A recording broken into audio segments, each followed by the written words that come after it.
20,000 leagues under the sea. An almost uncatchable animal, a whale, was spotted in different places in 3 days, which was almost impossible considering the miles in between those two places. Something like that was only able to be done by animals that could move with an incredible speed, and no one knew that animals like that existed. Shipowners across the world were agitated with the news coming from all parts of the world. The situation got even more serious when 2 ships crashed into the creature and got damaged. From that day on, the creature was blamed for every shipwreck and accident on the sea. Pierre Aronnax, a prestigious university professor, coming back from his expedition in America, got involved with the question of the big creatures in the sea. From all the suppositions there were 2 left: there was a creature of great strength in the sea, or there was a submarine with extreme power there. The theory of a powerful submarine was soon discarded, since they knew that no one was able to build such a submarine. Aronnax, under the pressure of other scientists, claimed that people had to accept that a creature of extreme power was living in the sea. He even suspected it could be a sea unicorn.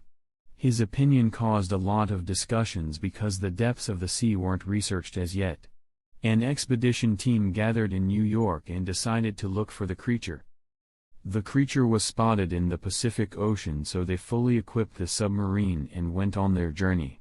Aronnax joined the expedition despite just being back from another one. He couldn't say no to a challenge. His right-hand man got his things ready, and soon they were on the Abraham Lincoln ship, where the captain himself waited for them. The ship sailed from the port of New York to the Atlantic, chaperoned with a standing ovation from millions of people. The crew strongly believed in their captain because he was the soul of the ship. Alongside the best equipment and the professor, the ship also had the master harpooner Ned Land. Ned didn't buy the whole unicorn story, however. He became friends with the professor and entertained him with his life stories. Aronnax wanted to know why Ned didn't believe in the unicorn hypothesis. Ned claimed that he had hunted and killed many whales and that none of them had the power to scratch, let alone destroy, a ship. The whole crew took a turn in observing the ocean in hopes to spot the creature. They sailed for a while when they crossed paths with the American whalers. Ned helped them catch 2 whales. Nothing special happened for days. They were traveling for 3 months when a strange feeling of shame and rage took over them. The captain didn't even think about going back, and he wanted to postpone their return for 3 more days. On the last day, everything stopped when they heard Ned saying that a certain thing was heading towards them. A few meters under the surface, the creature radiated a strange, unexplainable light that was mentioned by several captains in their memoirs. The captain was reluctant to attack because he had no idea what he was dealing with. The creature started imitating the movements of the submarine. They spent the whole night getting ready to attack. No matter how fast the submarine went, the creature was faster. They couldn't even hit it with a cannon. It was a peaceful night, and they finally got close to the creature. Ned fired a harpoon at it, and it sounded like arms hitting a hard body. 2 giant whirlpools rose, and a few men, including the professor, fell overboard. Despite being a good swimmer, the professor almost drowned because his clothes got heavy in contact with the water. Consolio helped him out. The lights of the frigate were lost in the distance. The castaways started losing their strength. Calling out for help, they saw Ned swimming towards them. After a few moments of horror, the professor concluded that the creature was made by people. A few moments later, a few men pulled them into their terrifying machine. After entering, the castaways had to adapt to the darkness and not know where or who they were. They were in a cabin. Soon 2 sailors of the submarine appeared. They spoke an unknown language. They tried to establish contact using 4 world-known languages, but it was all for nothing. They got some clean clothes and dinner, after which they fell asleep on the floor. Professor was the first to wake up, and he had a million questions. There wasn't much air in the cabinet. Rested and hungry, the castaways wondered what awaits. The nervous Ned started asking the man who brought them food many questions, but soon he was calmed down by a captain who spoke French. He wanted to know if their story was true. Captain Nemo was a man who gave up on everything related to people because they hurt him a lot. His prisoners had every right to walk around the submarine, but their return was impossible because Nemo didn't want the world to know about the submarine Nautilus. The served meals, as everything else on the submarine, were made exclusively out of the flora and fauna of the sea world. The captain didn't use anything that came from the land. After lunch, Nemo decided to show the professor around. Ned and Consolio couldn't make peace with staying on the submarine forever.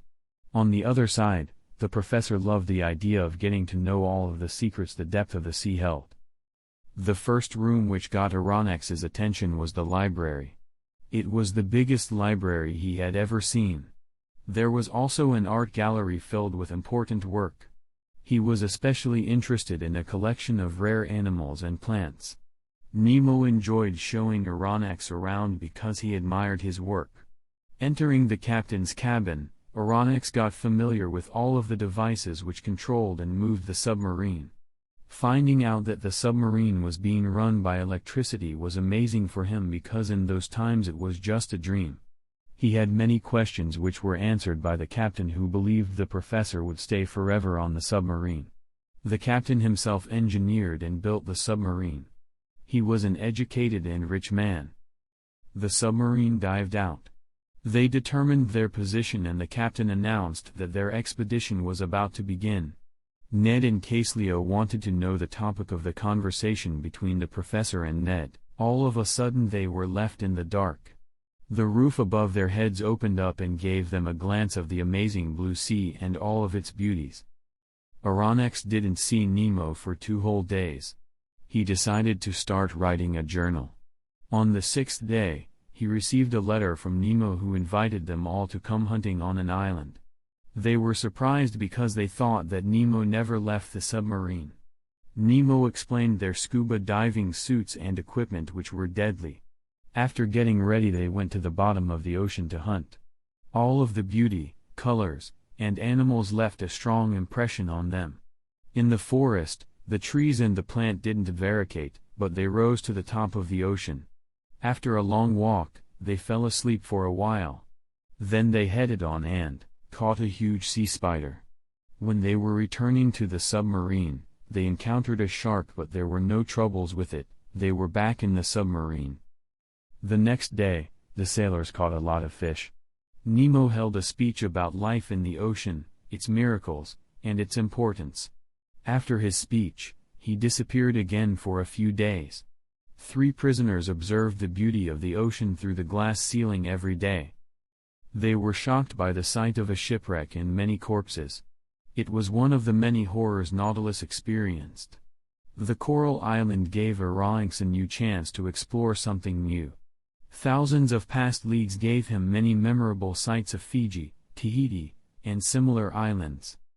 On Christmas Day, they exchanged handshakes. They reached an island that was known as the shipwreck spot. The captain showed them some shipwrecked boats. 2 months flew by in the submarine. The new year was either a sign of eternal captivity or a sign of freedom. A few days later Nemo told them that they would be entering the Indian Ocean through the dangerous Torres Strait. The captain navigated the submarine.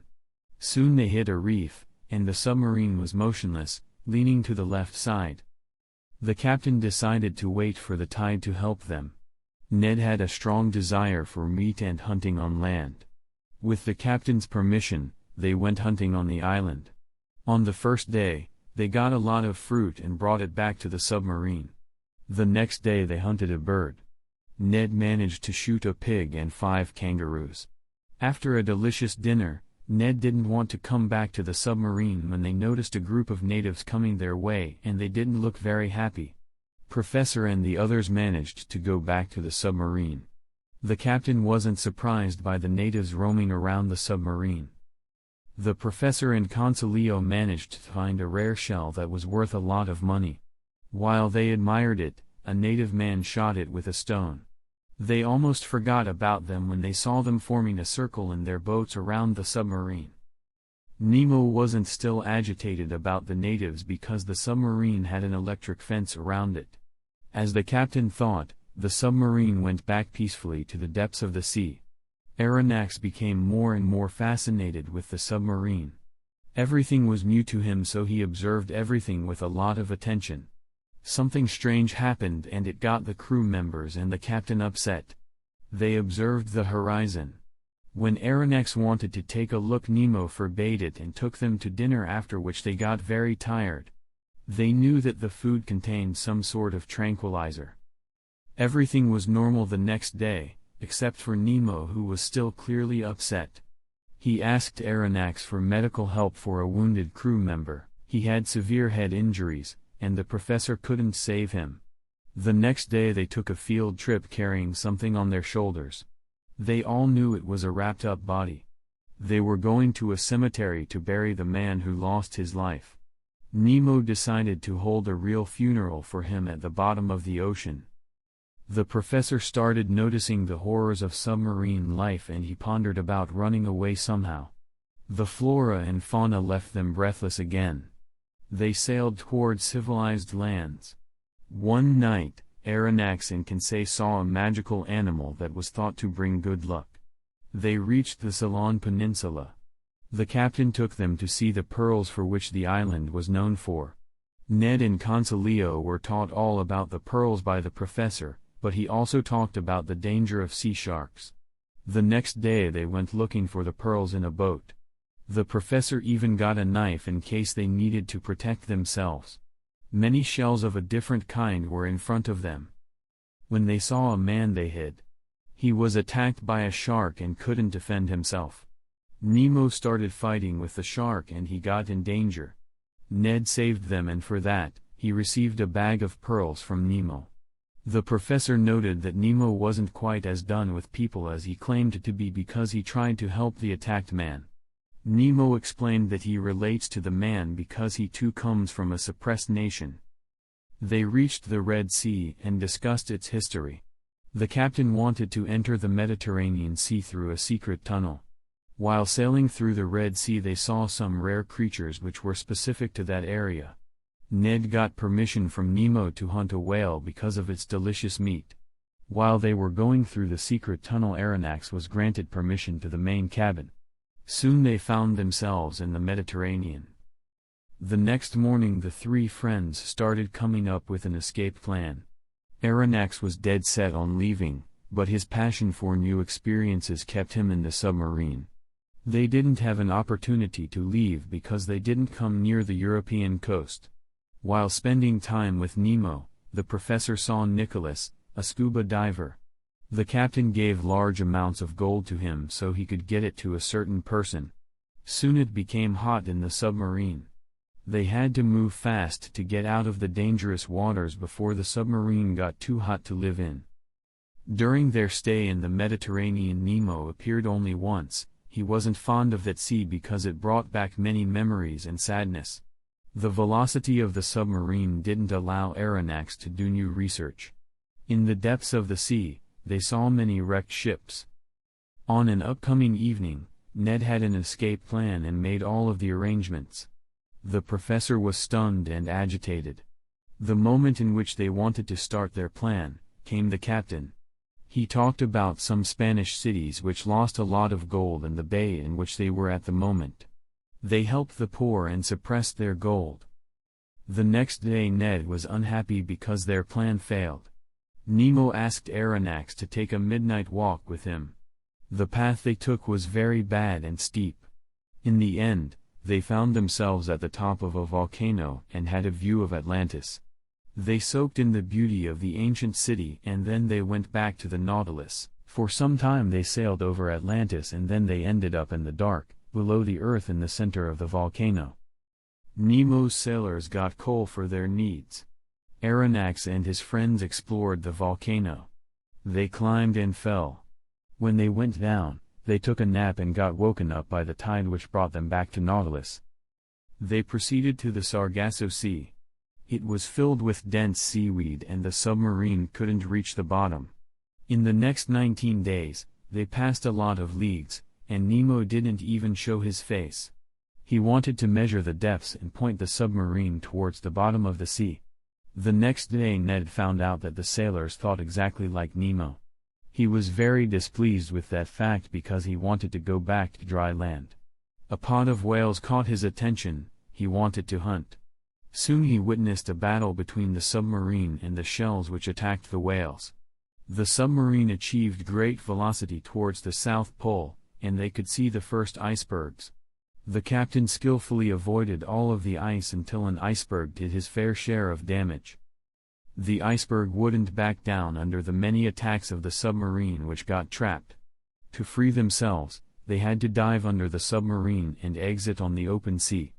After a few attempts, they managed to free Nautilus. They came to an island and decided to explore it. Nemo joined them because he knew there were no people on the island. There were only animals and playful seals. The next day was dedicated to science, and they conducted more research. Aronnax decided to sort out his notes and memoirs. He remembered everything they saw, from the plants to the animals, islands, pearls, and icebergs. He couldn't even imagine the adventures which were in front of them. A loud noise was heard sometime after midnight. The submarine leaned to the right and stayed motionless. A giant piece of ice fell and blocked all exits. They were trapped again. There was fear of suffocation because they were unable to dive out and renew their air. They had enough air for only 48 hours. The ice around the submarine was supposed to be broken manually. They took turns breaking it and they were running out of the air. Thanks to the construction of the submarine and their work, they pulled it off. When the crew finally reached fresh air, they took deep breaths as if it was the first time they felt the air. The journey to the unknown continued. They came to the Falkland and wandered the ocean. Nemo didn't show up again. After catching much fish they headed for the open sea. Ned still dreamed about running away but they had no opportunity. Ned asked Aronnax to ask Nemo if he was ready to keep them in the submarine forever. In the depth, Nemo warned them about the octopus caves. They were about 8 meters long and one of them got stuck in the propeller so the submarine couldn't move. She had to be manually removed and that was a great danger for the crew. Her battle was long and bloody and another life was lost. Nemo broke down in tears again. The submarine floated for a few days in the Gulf Stream. Ned was getting more and more nervous and eager to get back on land. Aronnax talked to Nemo and got the same answer. Once a person enters Nautilus, they never leave. The three friends decided to wait for the first opportunity to run away. They got into a strong storm which didn't even allow them to stand on their feet in the submarine. They went way deep into the sea to avoid it. Nemo decided to measure the depth and at the bottom, he found a wrecked French ship that held a special meaning for him. When they came to the surface an army ship was firing at them. Nemo decided to sink the ship. He felt vengeful. Aronnax tried to talk some sense into him but Nemo wouldn't listen. He said that he was suppressed and that he was the law. He saw the suppressors killing everything he loved and cared about. The decision to run away was made. They didn't want to be a part of someone's hatred-driven revenge. When they wanted to run away, the submarine crashed into the ship and sank it. Everyone was frightened at this time. Aronnax followed him to his room. On the wall, he saw a picture of a young woman and 2 small children. Nemo observed it for a while, reached his hands to touch the picture, kneeled, and started crying. The submarine left the crash scene. It took days for them to recover from that horrible scene. One morning, they saw land and decided it was time to run away. Ned prepared a boat that would lead them to freedom. They were supposed to meet near the library. Nemo was playing the piano yelling loudly, "Oh Lord! Stop! Stop!" Those were the last words the professor heard coming out of the captain's mouth. They got into the boat and no one paid much attention to them. The night's silence was interrupted by a scream maelstrom. It was a giant whirlpool that devoured ships, people, animals, and everything else. It was pure luck the small boat managed to escape it. The three friends never found out what happened to the submarine, but Aronnax hoped that Nemo let go of his hatred and dedicated his life to research.